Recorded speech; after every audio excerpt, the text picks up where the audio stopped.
Ed eccoci cari telespettatori arrivati alla parte dedicata all'economia, alla finanza, cosa sta succedendo ai mercati, come si muovono, anche quindi di conseguenza agli investimenti o alla fine che possono fare investimenti, ma non soltanto di privati cittadini, di intere realtà importanti nazionali. Stefano Zara, il nostro super esperto, ben ritornato qui con noi, che ci aggiorna sulle situazioni. Partiamo stavolta da lontano, partiamo a vedere quel che sta succedendo e che è successo in Cina. Paese che, ultimi dati, il paese che è entrato prima ed è uscito prima. Se buongiorno si vede al mattino, traiamo qualche elemento di speranza, insomma. Nel senso che sono stati diffusi proprio in questo weekend i dati della vendita di biglietti nei cinema cinesi. No? Loro hanno incassato nell'ultimo weekend 620 milioni. Cinema stracolmi, un ritorno alla normalità che ci lascia ben sperare sul fatto che anche a noi si possa riconquistare quel tipo di mobilità personale di cui tutti quanti oggi sentiamo a straordinaria mancanza, insomma. Quindi non basta solo l'economia, non basta solo.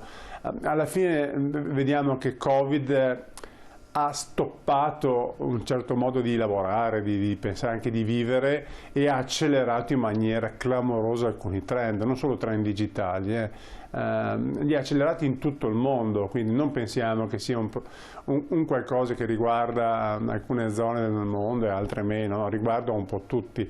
Diciamo sempre che ha accelerato, dico un altro esempio, ormai i business plan, cioè i programmi aziendali sono tutti improntati a ESG, come si dice. Cosa sarebbe? Cioè, questa è la più grande lotta alla crisi, cioè ovviamente Covid ha determinato crisi economica, la più grande lotta alla crisi economica mai fatta, improntata all'ambiente. L'ESG è environment, sì, no, è per spiegarlo ai nostri questo ed è una cosa che riguarda tutto il mondo. Cioè, recuperiamo posti di lavoro, trend, recuperiamo ricchezza persa, ma il paradigma per tutto il pianeta è ESG, rispetto del pianeta, sostenibilità, e non sono solo parole, è una pietra miliare del programma elettorale di Biden, ma anche una scelta nel quinquennale di Xi Jinping, dei governi anche nell'Unione Europea. Quindi vuol dire che è una forma anche di arricchimento sostanzialmente? È una forma, una ricerca, arricchimento vuol dire che ci saranno aziende che creeranno business, ovviamente sì, se tu stoppi del business, tra virgolette, fermi del lavoro concepito in maniera tradizionale, devi aprire ovviamente delle opportunità configurate con altre identità.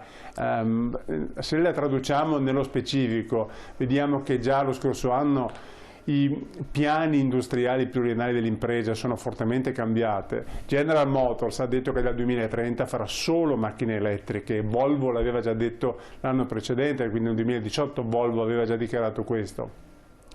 Apple produrrà sul mercato, metterà sul mercato la prima auto completamente elettrica e anche a guida autonoma già nel 2027, che è domani.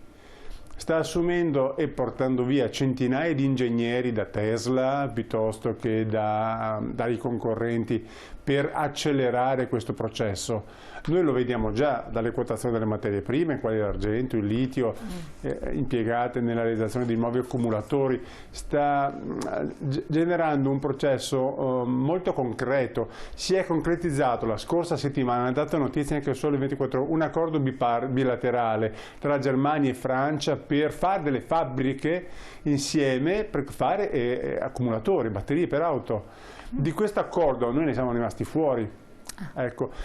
Quando parliamo di lavoro, se io fossi un politico, cercherei concretezza. Concretezza vuol dire esserci in accordi di quel tipo, non venirne esclusi. Quindi esserci vuol dire che anche da noi si apriranno fabbriche che faranno quel tipo di prodotto, insomma. Assolutamente sì. Poi di conserva anche chi si occuperà del loro smaltimento, del loro riciclo, c'è tutta una filiera legata a una conversione di sistema produttivo. Il nuovo governo si trova 80 dossier legati a crisi crisi di vecchia data, pensiamo all'Ilva di Taranto, dossier che hanno come ovviamente problema principale il mantenimento dei posti di lavoro. Quindi è un governo che parte, tra virgolette, con una zavorra importante, pesante, che riguarda il mantenimento di uno status che andrebbe superato. E quando si parla di...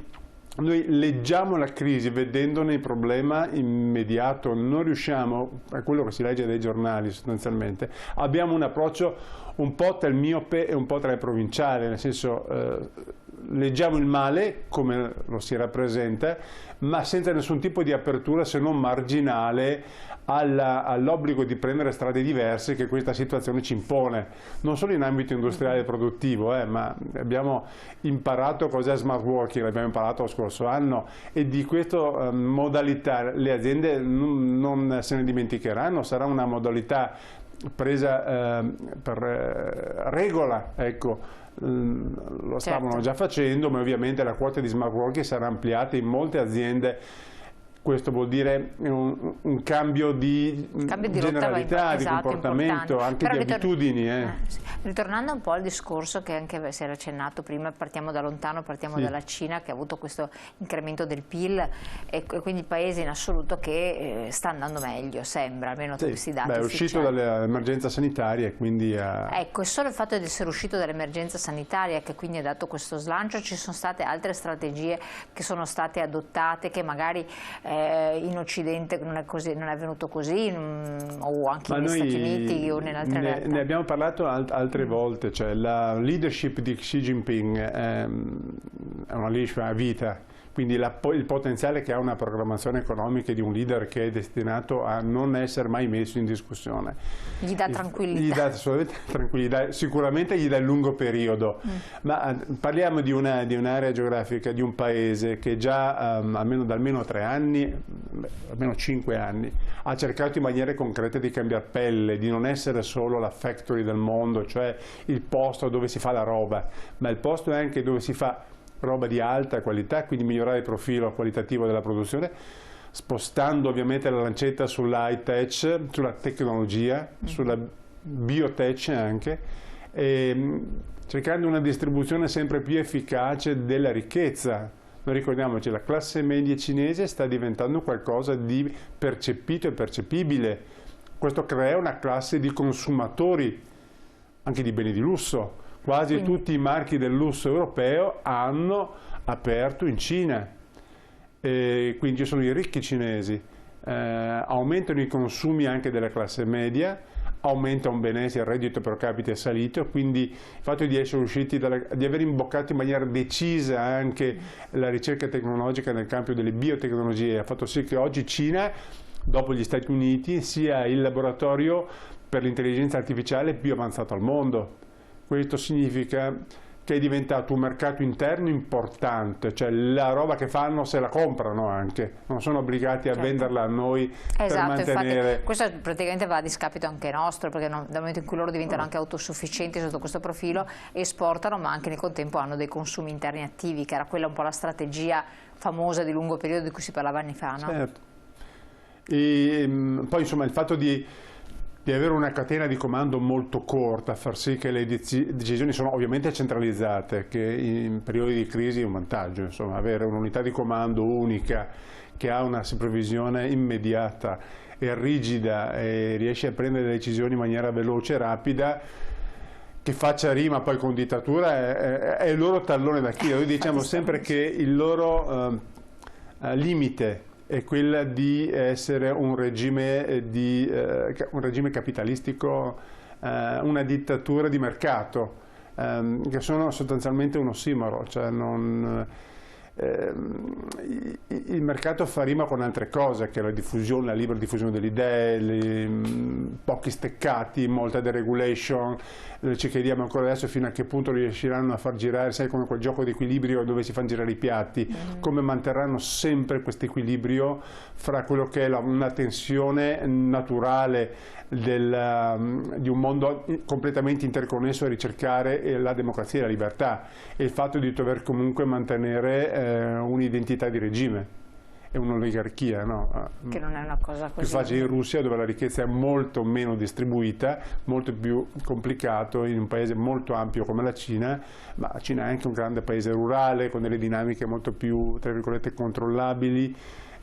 Insomma, lo stanno facendo, e quindi altro paio di maniche è l'altro concorrente, che è gli USA, che ovviamente ne escono rinfrancati dalle elezioni di Biden, anche perché Biden è molto più prevedibile rispetto a Trump, tra virgolette molto più comfortable per quanto riguarda gli operatori di mercato, non si aspettano colpi di testa. Piace ai mercati. Piace ai mercati, piace agli investitori. perché tra virgolette è una persona seria nel posto giusto, insomma, prima economia del mondo gestita in maniera molto tra virgolette imprevedibile, come poteva essere l'America di Trump, è meno rassicurante, può rappresentare, tra virgolette, anche se alcune cose fatte dall'amministrazione Trump vengono mantenute, quindi un atteggiamento molto severo rispetto alla Cina verrà mantenuto. Non pensiamo che Biden sia più morbido rispetto a Trump nei prossimi anni, insomma. Certo, quindi abbiamo queste due situazioni, si stanno risollevando le sorti nonostante invece la pandemia diffusissima degli Stati Uniti, oppure resta incontrastato comunque l'elemento trainante della Cina, che comunque non è così rassicurante per noi? No, ma diciamo io sarei ottimista, cioè nel senso la Cina prima di... Uno degli argomenti più trattati prima di Covid era la Belt and Road, cioè tra virgolette cosa sarebbe tradotta per la via della seta, questa grande area, iniziativa economico-commerciale della Cina per riannodare i nodi anche di una dialettica economica con l'Europa, no? Questo non verrà abbandonato ovviamente siamo talmente presi dal problema contingente, che è quello di Covid, che sono tutti problemi lasciati sotto traccia, in attesa però di essere ripresi. I mercati finanziari hanno vissuto un 2020 molto buono, ma stanno continuando ad andare bene anche quest'anno, perché ovviamente seguono l'orologio della diffusione del Covid, no?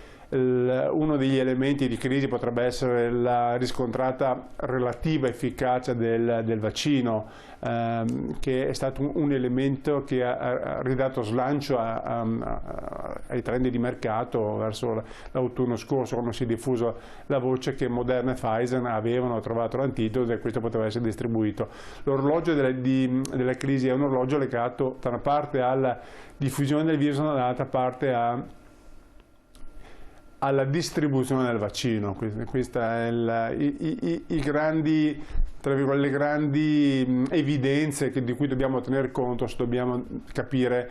I mercati apprezzano queste evidenze in maniera positiva, cioè pensano che saremo vaccinati tutti quanti relativamente velocemente, presto, e che le misure adottate dalle banche centrali e dai governi, quindi le banche centrali hanno dato denaro a nulla di interesse. I governi si sono impegnati in politiche fiscali che agevolano, quindi da noi si sono bloccate le cartelle esattoriali, si sono posticipati i pagamenti, sono tutti temi che sono stati messi un po' all'angolo per dare ossigeno, come fossimo messi tutti in una terapia intensiva e venga dato la terapia intensiva non può essere eterna, altrimenti l'organismo va in difficoltà. Però, guardando i numeri concreti, è difficilissimo pensare che nel breve periodo saremo tutti vaccinati, anche nel piccolo dell'Italia, nel piccolissimo dell'Italia. A livello mondiale lo vedo una cosa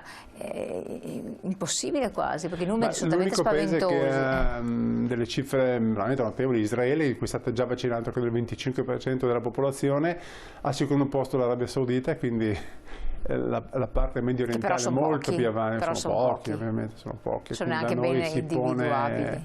Si pone però i numeri e gli obiettivi, che sono quelli che sono dati all'amministrazione Biden, di arrivare a cifre importanti, insomma entro giugno/luglio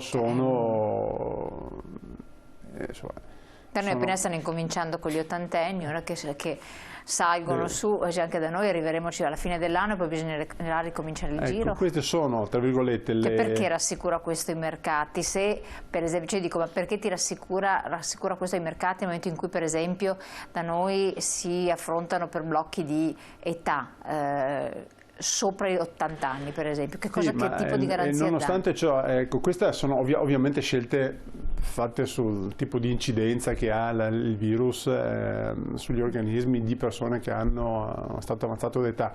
Su queste decide il Ministero della Salute, per cui ma dicevo, ma i mercati quando ricevono queste informazioni che cosa... Ma i mercati tutto sommato fanno considerazioni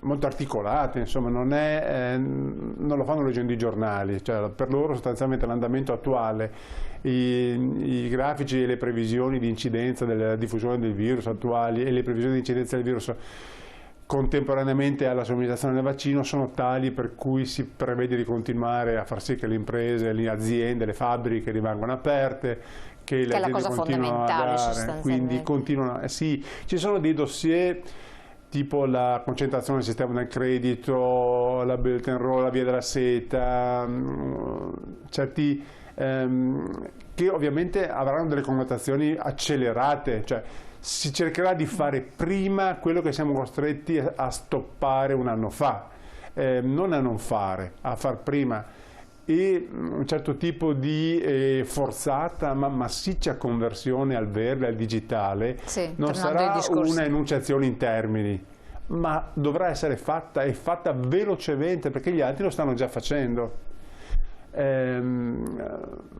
Tutto il mondo si sta digitalizzando a una velocità superiore ad ogni tipo di previsione, ad ogni tipo di aspettativa. Quindi a prescindere che questo possa essere, parliamo di 5G a questo punto, sì.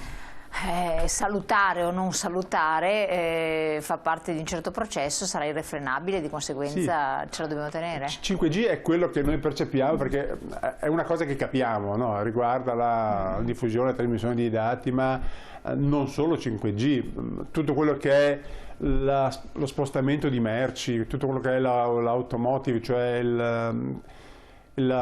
merci, persone e quant'altro cambierà o sarà sostanzialmente cambiato, e tutti i processi saranno fortemente accelerati, ma anche la conversione stessa energetica sarà un fattore. Il fatto che gli Stati Uniti siano rientrati nel club di Parigi, quindi abbiano ripreso il discorso dove l'avevano interrotto, il fatto stesso che sia uno dei punti sostanziali e fondamentali per il rilancio della loro economia.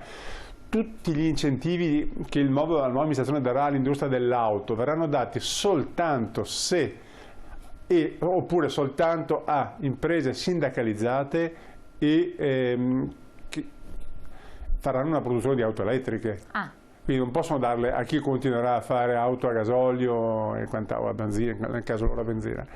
Quindi ci sono dei paletti precisi. Le industrie o le fabbriche insomma, dovranno fare questa transazione, e soprattutto un'altra cosa, l'industria e le opportunità vanno dove va il denaro.